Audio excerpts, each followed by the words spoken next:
Here we are moving through May, and Josh, it's almost time for harvest, but how is the crop looking? Dave, the crop's looking great. We got a heck of a crop in the ground right now.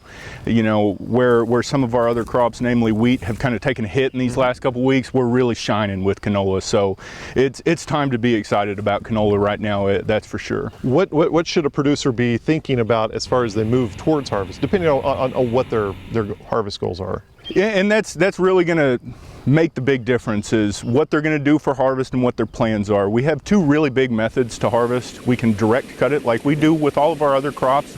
The other option is something we need to be thinking about right now. And if guys want to swath, essentially put it down on the ground and let it dry down a little quicker, this is now when we need to start doing stuff. And I got a canola plant here, and it's kind of what growers need to look at as they're going through.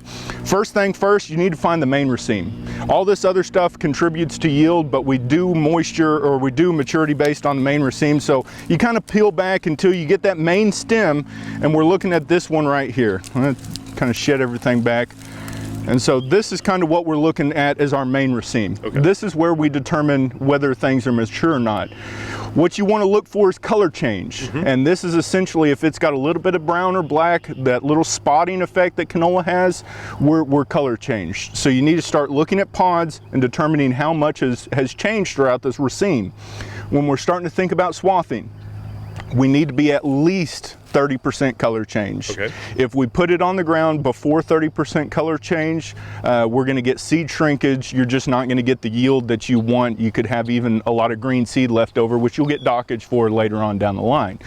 So what we're looking at is, if you look at it just as a linear part of the plant, if we look at about 30%, so you need color change here. What we'd like to see is you get color change to about half to 3/4 of this plant before you start actually, you know, getting that swather through the field. So what kind of date should this be occurring?